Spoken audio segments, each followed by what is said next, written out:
श्रीमद् भागवत गीता का पहला उपदेश है कि जो आपके साथ अधर्म करें, पाप करें, गलत करें, उसे दंड जरूर देना चाहिए। किसी के अत्याचार को सहन नहीं करना चाहिए। अगर आप उसे सहते हैं तो वह आपके साथ और गलत करता रहेगा। अगर आप उसे सहते हैं तो उसके पाप में आप भी भागीदार हो जाएंगे। महाभारत का युद्ध शुरू होने से पहले अर्जुन श्री कृष्ण से कहने लगे कि जिनसे मैं युद्ध करने में जा रहा हूँ, यह सब मेरे भाई हैं, मेरे गुरुजन है। मैं उनके सामने कैसे हथियार उठाऊं, इनको कैसे मारो। तब भगवान श्री कृष्ण ने अर्जुन से कहा कि जिन्हें तुम अपना मान रहे हो वह सभी अधर्मी हैं।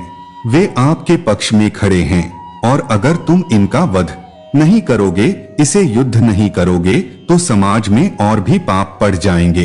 क्योंकि जब कोई ऐसे पापियों को नहीं रोकता है तो यह और भी ज्यादा पाप करते हैं। ऐसे ही जब आपके साथ कोई गलत करता है, आपको चोट पहुंचाता है, दुख पहुंचाता और वही आप चुपचाप रहते हैं, तो उससे सामने वाले का मनोबल और भी बढ़ जाता है। वह आपको कमजोर समझने लगता है और आपके साथ गलत करने का वह अपना हक समझने लगता है। लेकिन जब आप उसके गलत व्यवहार को, उसके अधर्म को रोक लेते हैं, उसका विरोध करते हैं, तब वह अपनी सीमा में रहना सीख जाता है। और यह कलयुग है। अगर इस जमाने में आपको खुश रहना है तो आपको अपनी रक्षा खुद ही करनी होगी। कोई आपके साथ गलत करे तो उसको कभी नहीं सहना चाहिए, बल्कि उसका सामना करना चाहिए। श्रीमद् भागवत गीता का दूसरा उपदेश है कि मनुष्य को हमेशा अपने कर्म पर ध्यान लगाना चाहिए, न कि इस बात पर कि लोग क्या कहेंगे या लोग क्या सोचेंगे। क्योंकि जब हम इस बात की परवाह करते हैं कि लोग क्या सोचेंगे, तब हम अपना कार्य ठीक से नहीं कर पाते। एक बार एक फल वाला बाजार में बैठकर फल बेच रहा था। उसने अपने पीछे एक बोर्ड लगाया हुआ था जिस पर उसने चौक से लिख रखा था कि यहाँ ताजा फल बेचे जाते हैं। एक ग्राहक ने उससे कहा, हमें मालूम है तुम यहाँ बैठे हो, वहाँ नहीं। इस लाइन में से, इस पंक्ति में से यहाँ मिटा दो। फल वाले ने शब्द मिटा दिया और अब बचा ताजा फल भेजे जाते हैं। एक दूसरा ग्राहक बोला, हम जानते हैं तुम ताजा फल बेचते हो, कोई सड़े हुए तो नहीं बेचते, इसलिए इस वाक्य से ताजे मिटा दो। फल वाले ने ताजा भी मिटा दिया और बोर्ड पर बचा कि फल भेजे जाते हैं। अब तीसरा ग्राहक आया और कहने लगा कि हमें दिख रहा है कि तुम फल ही बेच रहे हो, इसे लिखने की क्या जरूरत है, इसमें से फल को हटाओ। फल वाले ने वैसा ही किया और अब बचा था कि यहाँ बेचे जाते हैं। तब एक और ग्राहक आया और उसने बोर्ड को पढ़कर फल वाले से कहा, पीछे क्या लिख रखा है? बेचे जाते हैं। हमें पता है तुम बेचने के लिए ही बैठे हो, कोई मुफ्त में थोड़ी ना बांट रहे हो, चलो मिटाओ। इस बेचारे फल वाले ने जो बची कुछ शब्द थे वह भी मिटा दिए और अब वह बोर्ड खाली हो गया। तब एक और व्यक्ति आया और फल वाले को बोला, पागल हो गए हो क्या? इस बोर्ड पर तुमने कुछ लिखा क्यों नहीं है? इसलिए दोस्तों, दुनिया में हर एक इंसान की अपनी एक राय होती है और इंसान दूसरों को सलाह देने में माहिर होता है। हम यह नहीं कह रहे हैं कि आप किसी की सलाह ना सुने, बस यह कह रहे हैं कि उनकी राय सुनते सुनते अपनी राय ना भूल जाए। इसलिए हारे हुए की सलाह सुनिए और जीते हुए का तजुर्बा, लेकिन दिमाग खुद का लगाइए। डरिए मत कि हम गलती कर बैठे तो क्या होगा, क्योंकि गलतियों से ही सीखोगे। खुद का तजुर्बा तो आएगा। आज हारोगे तो कल जीतोगे भी। अरे लोग हमारे बारे में क्या सोचते हैं, यह भी अगर हम ही सोचेंगे तो फिर वह लोग क्या सोचेंगे। इसीलिए कहते हैं, सबसे बड़ा रोग क्या कहेंगे लोग। श्रीमद् भागवत गीता का तीसरा उपदेश है कि वह इंसान जिंदगी में सफल माना जाएगा जो अंदर से हमेशा खुश रहता है। बाहर से तो सभी खुश दिखाई देते हैं, लेकिन अंदर से इंसान अशांति से भरा रहता है। बहुत पैसा कमा लिया, कामयाबी हासिल कर ली, लेकिन वह कामयाबी असली नहीं। असली कामयाबी तब मानी जाएगी जब आपका मन खुश रहता है। खुशी प्राप्त करने के लिए हम पूरा जीवन भौतिक संसाधनों को जुटने में लगे रहते हैं। धन, गाड़ी, बंगला इत्यादि प्राप्त करने की दौड़ में लगे रहते हैं कि इन्हें प्राप्त करने से हमें खुशी मिलेगी। लेकिन वास्तविकता में ऐसे भौतिक संसाधनों को प्राप्त करके मिलने वाली खुशी थोड़े ही समय के लिए होती है। जैसे ही हमें वह संसाधन मिलता है, हमारा मन दूसरे संसाधन को प्राप्त करने के लिए परेशान होने लगता है। इसीलिए भागवत गीता में भगवान श्री कृष्ण कहते हैं कि मनुष्य वास्तव में खुशी तभी प्राप्त कर सकता है जब वह अपनी इच्छाओं को वश में करके और उनका त्याग करके आध्यात्मिक पद पर आगे बढ़ता हुआ भगवत प्राप्ति के लिए प्रयास करता है, ईश्वर की भक्ति करता है।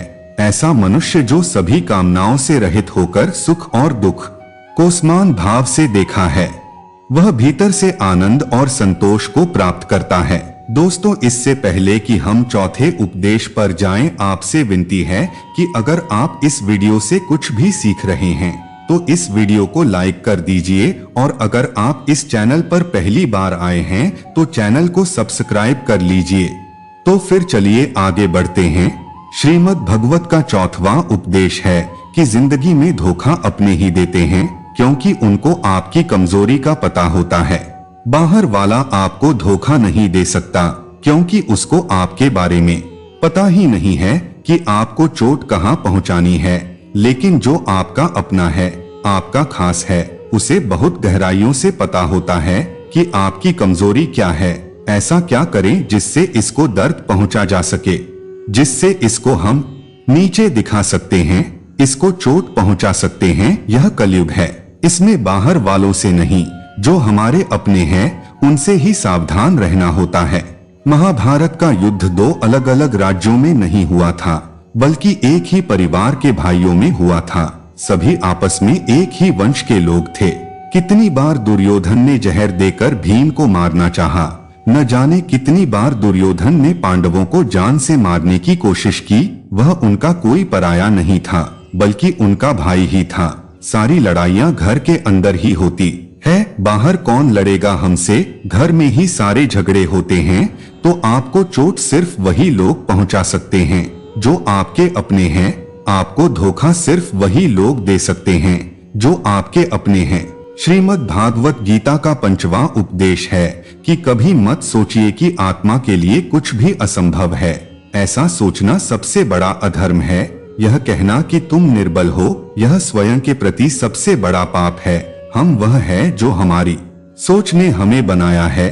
इसलिए इस बात का ध्यान रखिए, आप क्या सोचते हैं। भय और अधूरी इच्छाएं समस्त दुखों का मूल है। पुराने समय की बात है, एक राजा था। एक दिन उसके गुप्तचरों ने सूचना दी कि पड़ोसी राज्य हम पर हमला करने वाला है। गुप्तचर ने बताया कि खबर एकदम पक्की है, सिर्फ 3 दिनों के भीतर पड़ोसी राज्य अपनी विशाल सेना के साथ हम पर हमला कर देगा, और उनकी सेना इतनी बड़ी है कि उनका सामना करना बहुत मुश्किल है। राजा बेहद चिंतित हो गया, परेशान हो गया। राजा ने तुरंत सभा बुलाई, सभी लोगों से सलाह मांगी कि आप हम लोगों का मरना तय है। अगर किसी व्यक्ति के पास कोई सुझाव या युक्ति है तो वह बता सकते हैं। राजा के एक चतुर मंत्री ने कहा, अब जब जान पर बात आ गई है तो इसका एकमात्र उपाय है कि हमें आज ही अभी इसी वक्त ही पड़ोसी राज्य पर हमला कर देना चाहिए। राजा बोला, मंत्री जी, हमारी सेना बहुत छोटी है, हम उनका मुकाबला कैसे कर पाएंगे। मंत्री बोला, पड़ोसी राज्य अभी युद्ध के लिए तैयार नहीं है। अभी उस राज्य पर हमला कर दे तो वह संभाल नहीं पाएंगे और हमारे जितने की कुछ तो संभावना बनेगी। वैसे भी हम पर हमला होने वाला है और इतनी विशाल सेना है कि हम यूं ही मारे जाएंगे। जब 3 दिन बाद मरना ही है तो क्यों ना कुछ करने से बेहतर है हम यह कर सकते हैं। राजा को बात सही लगी। उसने तुरंत अपनी सेना को तैयार होने का आदेश दिया और उस राज्य के नागरिक को सेना के साथ जुड़कर युद्ध में चले गए। पड़ोसी राज्य जो था वहां तक पहुंचने से पहले एक पुल को पार करना होता था। जैसे ही वह सेना पुल पार करके उस राज्य में घुस गई तो राजा ने कहा, हम अपने पड़ोसी राज्य में घुस चुके हैं। यह जो पुल है, इस पुल को जला दो। और पुल जलाने के बाद सेना को बोला, हमारे पास में अब और कोई विकल्प नहीं है सिवाय लड़ने के। अब हम या तो लड़कर जीत जाएं या फिर हम यही मारे जाएं। हमारे पास भागने का कोई रास्ता नहीं है। सभी सैनिक अपनी पूरी क्षमता के साथ लड़े। पड़ोसी राज्य की बड़ी सेना को उन्होंने हरा दिया। इस विचार के साथ कि हमारे पास अब कोई और विकल्प नहीं है, इस कहानी से यही सीख मिलती है कि जब आपके पास में रास्ता सिर्फ एक होता है कि अगर यह नहीं किया तो मर जाएंगे, बर्बाद हो जाएंगे, तो संभावना बढ़ जाती है उसमें कामयाब होने की। इसीलिए ऐसा कभी मत सोचिए कि आत्मा के लिए कुछ भी असंभव है। अगर हम जी जान लगाकर दृढ़ निश्चय के साथ किसी कार्य को करते हैं तो हमें सफलता अवश्य मिलती है। श्रीमद् भागवत गीता का 6वां उपदेश है कि जीवन में हमें मित्रता हमेशा सोच समझकर करनी चाहिए और जिसे भी अपना मित्र बनाएं, उसे हमेशा निभाना चाहिए। महाभारत में ऐसे कई मित्र थे जिन्होंने अपनी ही सेना के साथ विश्वासघात किया। ऐसे भी कई लोग थे जो इन वक्त पर पाला बदलकर कौरवों या पांडवों के साथ चले गए। चेन्नई और जुजुत्सु इसके उदाहरण हैं। इसीलिए कहते हैं कि कई बार दोस्त के भेष में दुश्मन हमारे साथ आ जाते हैं और हमसे कई तरह के राज लेते रहते हैं। कुछ ऐसे भी दोस्त होते हैं जो दोनों तरफ होते हैं, जैसे कौरवों का साथ दे रहे भीष्म, द्रोण और विदुर ने अंतः युद्ध में पांडवों का ही साथ दिया। ईमानदार और बिना शर्त समर्थन देने वाले दोस्त भी आपका जीवन बदल सकते हैं। पांडवों के पास भगवान श्री कृष्ण थे, 2 कौरवों के पास महान योद्धा कर्ण थे। इन दोनों ने ही दोनों पक्षों को बिना शर्त अपना पूरा साथ और सहयोग दिया था।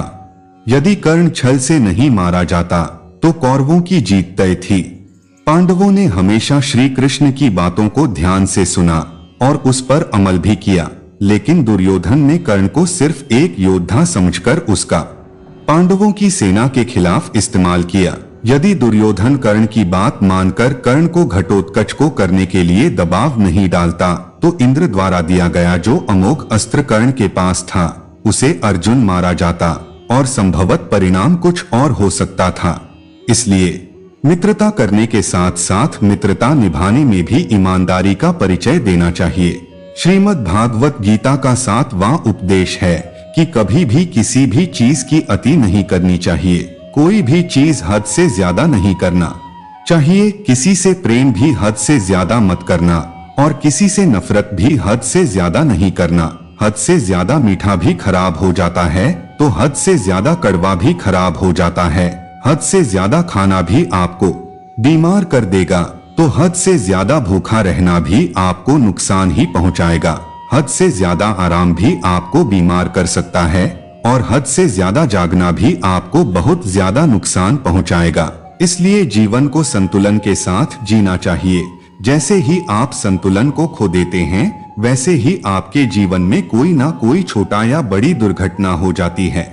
श्रीमद् भागवत गीता का 8वां उपदेश है कि मनुष्य को अपने कर्मों का फल भोगना ही होता है। जो बोया है वही काटोगे। यदि अपने माँ बाप की सेवा की है तो ही आपकी संतान बुढ़ापे में आपकी सेवा करेगी, वरना कोई पानी पिलाने वाला भी पास नहीं होगा। इसलिए बुरे कर्मों का त्याग ही सर्वोत्तम है। एक गरीब आदमी मछली पकड़ रहा था। मछली पकड़ते पकड़ते उसने एक ताजी ताजी मछली पकड़ी। पास में ही एक सेठ भी मछली पकड़ रहा था, लेकिन मछली पकड़ने का अनुभव न होने के कारण काफी देर से उसके हाथ एक भी मछली नहीं लगी। सेठ ने जब देखा कि उसे गरीब आदमी ने ताजी ताजी मछली पकड़ी है तो उसके मन में मछली को देखकर लालच आ गया और उसने गरीब आदमी के हाथ से मछली छीन ली। गरीब आदमी ने सेठ से कहा, यह मछली मैंने पकड़ी है, आप इसे क्यों छीन रहे हैं? सेठ ने अपनी ताकत दिखाते हुए उस गरीब आदमी से कहा, चल जा दूसरी पकड़ लेना, यह मछली तो अब मेरी है। ऐसा कहकर सेठ वहां से चलने लगा। अभी मछली जिंदा थी और तड़प रही थी। मछली ने सेठ के अंगूठे में काट लिया, जिससे वह सेठ के हाथ से छिटक गई और फिर से पानी में जा गिरी। सेठ के अंगूठे में गहरा घाव हो गया और तेजी से खून बहने लगा। सेठ दौड़ा दौड़ा डॉक्टर के पास गया। डॉक्टर ने अंगूठे पर पट्टी कर दी और बोला 3 दिन बाद आकर दिखाना। 3 दिन के बाद सेठ दोबारा डॉक्टर के पास पहुंचा और अपना घाव दिखाया। घाव ठीक होने की बजाय और गहरा हो गया। डॉक्टर ने बोला, अब इस अंगूठे को काटना पड़ेगा। अगर नहीं काटा तो हाथ खराब हो जाएगा। मरता क्या ना करता। सेठ ने अपना अंगूठा कटवा लिया। डॉक्टर ने फिर से पट्टी बांधी और 3 दिन बाद आने के लिए कहा। सेठ 3 दिन बाद फिर गया। पट्टी को खोला गया, घाव सड़ने लगा था, जिसे देखकर डॉक्टर ने बोला, आपका घाव सड़ रहा है, हाथ कलाई तक काटना पड़ेगा, नहीं तो पूरा हाथ खराब हो जाएगा। सेठ बोला, काट दो और कोई रास्ता नहीं है। सेठ की कलाई काटकर पट्टी बांध दी गई और उसे 4 दिन बाद फिर से आने के लिए कहा। सेठ 4 दिन बाद पहुंचा। डॉक्टर ने पट्टी खोलकर देखा तो घाव वैसे का वैसा था। डॉक्टर ने कहा, हाथ कोहनी तक काटना पड़ेगा, नहीं तो पूरा बाजू जाएगा। सेठ है वह भी कटवा लिया। सेठ को पट्टी बांध दी गई और 4 दिन बाद फिर से आने को कहा। 4 दिन बाद डॉक्टर ने घाव को देखकर कहा, अब तो बाजू काटना पड़ेगा, नहीं तो पूरा शरीर सड़ जाएगा। अब सेठ का पूरा बाजू कट चुका था। तभी सेठ के एक मित्र ने उससे पूछा कि तुझसे कहीं कोई गलती तो नहीं हुई? आखिर यह क्या हो रहा है? तू जाने अनजाने कोई गलती तो नहीं कर बैठा, इसके कारण तेरे साथ यह सब हो रहा है? सेठ बोल, हाँ एक गलती तो हुई है। मैं किसी की मछली पर हाथ मारा था। मेहनत उसकी थी मगर खाना मैं चाहता था। मित्र ने जैसे ही सुना उसने सेठ से कहा, जरूर यह उसी मछली वाले आदमी की वजह से ही हो रहा है, तो तू जल्दी से जा और उसे ढूंढ, उसके सामने नाक रगड़ और माफी मांग। सेठ दौड़ा और उसे गरीब आदमी को ढूंढा। उसके पैरों में गिर गया और उससे पूछा, यह तूने क्या किया? क्या तुझे कोई तंत्र मंत्र की विद्या आती है? तूने क्या किया? मेरे साथ कोई श्राप दिया, कोई बद्दुआ दी? तूने क्या कहा? गरीब आदमी हाथ जोड़कर बोला, मैंने तो कुछ नहीं किया। सेठ बस ऊपर देखा और कहा, हे भगवान, इसने मुझे अपनी ताकत दिखाई है, तो इसे अपनी ताकत दिखा दे। मित्रों, हमेशा याद रखिए, बुरे कर्मों का फल भी बुरा ही होता है। कर्मों का फल हमें वैसे ही ढूंढ लेता है, जैसे कोई बछड़ा खो जाने पर सैकड़ों गायों में अपनी माँ को ढूंढ लेता है। कर्म फल से कोई नहीं बच सकता। श्रीमद् भगवत गीता का 9वां उपदेश है कि हमारे रिश्तेदार ही हमसे सबसे ज्यादा जलते हैं। हमारी सफलता से सबसे ज्यादा दिक्कत हमारे रिश्तेदारों को ही होती है। बाहर वालों को कोई फर्क नहीं पड़ता कि आपकी जिंदगी में क्या हो रहा है, और जो आपके रिश्तेदार होते हैं उनकी पूरी नजर रहती है आपकी जिंदगी पर। बाहर से तो वे यही कहेंगे कि आगे बढ़ो, सफल हो जाओ, खुश रहो जिंदगी में। और जब उन्हें आप अपनी सफलता के बारे में बताएंगे, अपनी किसी कामयाबी की खबर उनको सुनाओगे, तो उसे सुनकर उन्हें बिल्कुल भी खुशी नहीं होती। कई बार सारी दुनिया आपको पसंद करती है, आपके काम की तारीफ करती है, लेकिन आपकी कदर आपके घर में ही नहीं होती। पांडवों के हर सुख से दुर्योधन जलता था। जब भी पांडव किसी काम में सफल होते थे, उसे बिल्कुल भी बर्दाश्त नहीं होता था। दुर्योधन हर कोशिश करता था पांडवों को नीचे गिरने का, जितना हो सके उन्हें दुखी करने का, और यही भाइयों की आपसी जलन महाभारत के युद्ध की वजह बनी, जिसमें न जाने कितने अनगिनत लोग मारे गए। बाहर वालों को क्या फर्क पड़ता है कि आप कैसी जिंदगी जीते हैं, लेकिन यह जो रिश्तेदार होते हैं, यह जो करीबी लोग होते हैं, मजाल है जो इन्हें आपकी खुशी बर्दाश्त हो जाए।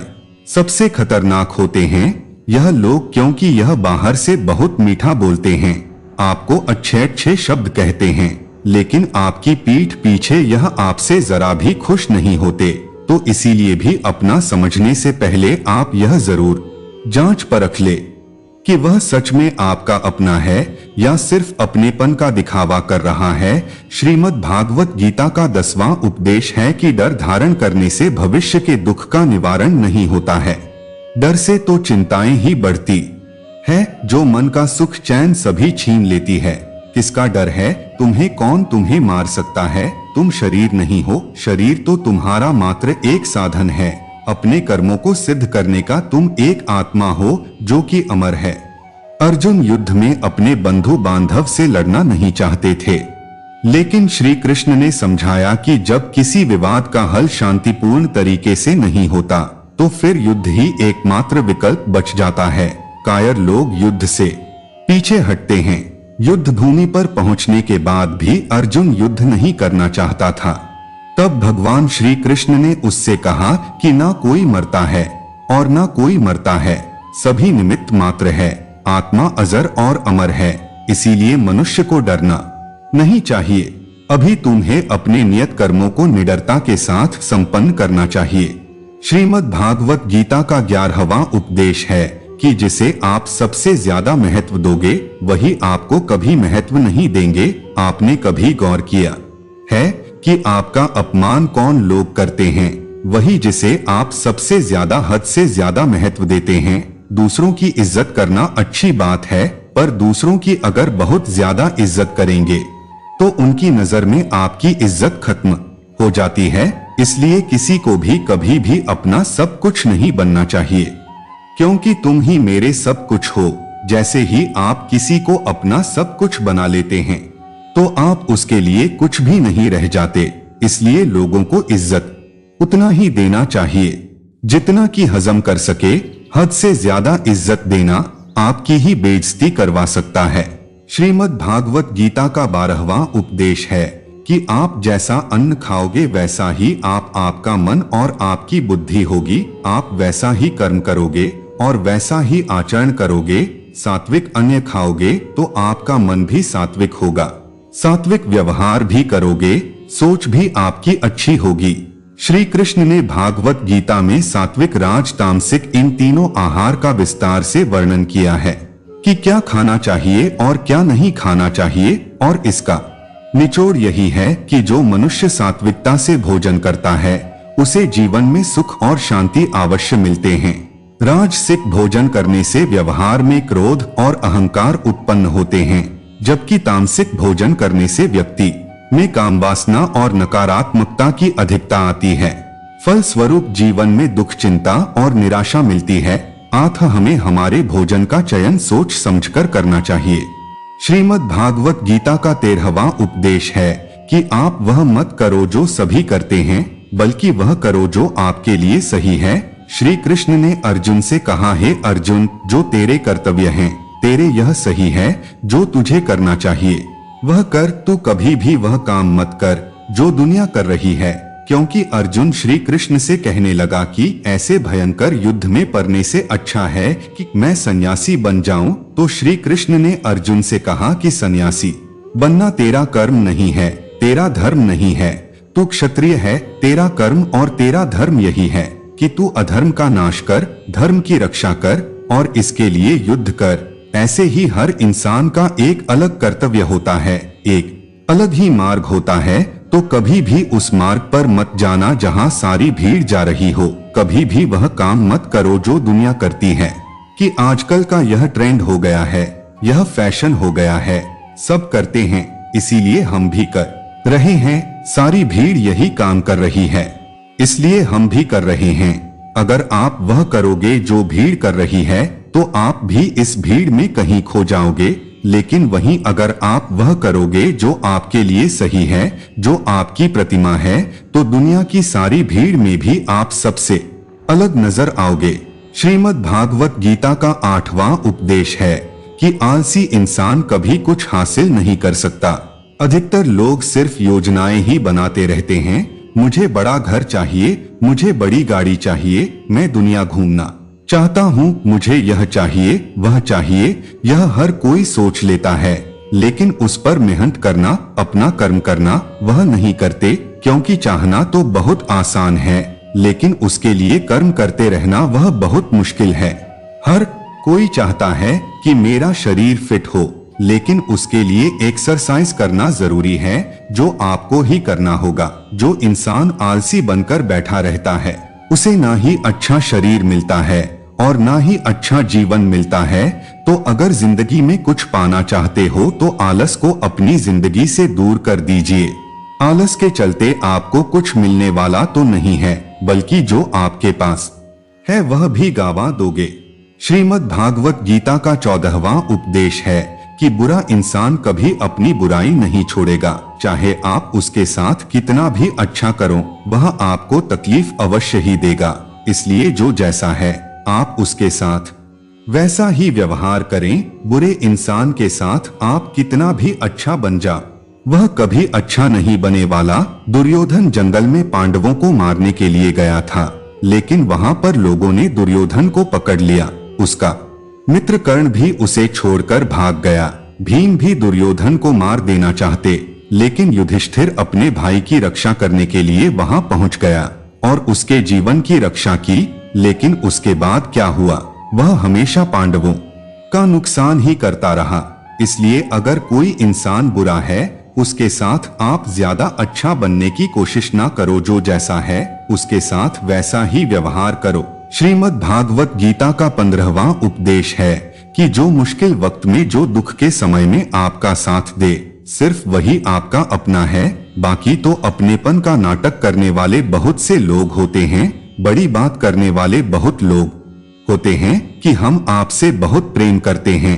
कोई भी दुख हो, कोई भी तकलीफ हो, हमें याद कर लेना।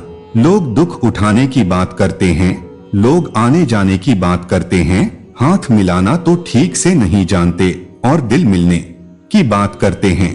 जब सच में आपकी जिंदगी में तकलीफ आएगी ना, तब आपको समझ में आ जाएगा कि आप साथ देने के लिए कौन खड़ा है और कौन भाग गया। उस समय सारे लोग भाग जाते, क्योंकि लोगों को पता होता है कि यह व्यक्ति हमारे पास तो हमसे मदद ही मांगेगा और वह हमें कुछ दे नहीं पाएगा। लोग आपसे सिर्फ तभी रिश्ता रखते हैं जब आप उन्हें कुछ दे सकते हैं और आपसे उन्हें कुछ फायदा हो सकता है। लेकिन जब लोगों को यह पता चल जाता है, यह समझ में आ जाता है कि उनका आपसे कोई फायदा नहीं होने वाला, बल्कि उनको तो आपकी मदद करनी पड़ेगी, तो वे आपको दूर से ही देखकर भाग जाते हैं। इसलिए जो आपके मुश्किल वक्त में आपके साथ खड़ा हो, सिर्फ वही आपका अपना होता है। बाकी इस दुनिया में सब पराये होते हैं, क्योंकि सिर्फ अपना अपना कह देने से कोई अपना नहीं हो जाता, बल्कि अपना तो वह होता है जो दुख के समय में आपका साथ दे। श्रीमद् भागवत गीता का 16वां उपदेश है कि आप संसार से जितना प्रेम लगाओगे, जितना लगाओ, जितना मुंह लगाओगे, उतना जीवन में दुख और पीड़ा का अनुभव करोगे। आपके सारे दुखों का कारण किसी को अपना मानना है। आप कभी गौर करना, आपकी जिंदगी के सारे दुख, सारी तकलीफ है, सारी चिंताएं वहीं से आते हैं जहां आपका अपनापन होता है कि यह मेरा है, यह मेरा अपना है। यहीं से आपकी जिंदगी में दुख का आना शुरू हो जाता है। जिंदगी में जब हम किसी चीज को, किसी इंसान को, किसी रिश्ते को, किसी काम को अपना मान लेते हैं, मेरा मान लेते हैं, वहीं से सारे दुखों की शुरुआत होती है, वहीं से हर तकलीफ की शुरुआत होती है। इसीलिए भगवान श्री कृष्ण कहते हैं कि अगर दुखों और निराशाओं से मुक्ति चाहते हो तो इस संसार के मोह में मत उलझो, मेरी भक्ति करो और मुझसे ही प्रेम करो। मैं तुम्हें इस संसार के सभी दुखों से मुक्त करके मोक्ष प्रदान करूंगा। संसार के सभी दुख मोक्ष प्रदान करता है। अपने स्वार्थ के लिए किसी का इस्तेमाल मत करो, क्योंकि दुनिया गोल है साहब। जो बोवोगे वही काटोगे भी, और जो बांटोगे वही पाओगे भी। लोग नजरअंदाज तभी करते हैं जब उन्हें कोई बेहतर मिल जाता है या फिर स्वयं किसी बेहतर व्यक्ति के तलाश में होते हैं। जीवन में शांति चाहते हैं तो दूसरों की शिकायतें करने से बेहतर है खुद को बदल लें, क्योंकि पूरी दुनिया में कारपेट बिछाने से खुद के पैरों में चप्पल पहन लेना अधिक सरल है। रिश्तों में वही रिश्ता सबसे अच्छा होता है जो किसी गलती के बाद हल्की सी मुस्कुराहट और थोड़ी सी माफी के साथ ही पहले जैसा हो जाता है। जिसकी जैसी सोच वह वैसी कहानी रखता है। कोई परिंदे के लिए बंदूक तो कोई पानी रखता है। शरीर सुंदर हो या ना हो, पर शब्दों को जरूर सुंदर होना चाहिए, क्योंकि लोग चेहरे भूल जाते हैं पर शब्दों को नहीं भूलते। दोस्तों, इस वीडियो में बस इतना ही। मैं उम्मीद करता हूं कि आपको इस वीडियो से बहुत कुछ सीख मिली होगी। मिलते हैं अगले वीडियो में, तब तक के लिए जय श्री कृष्णा।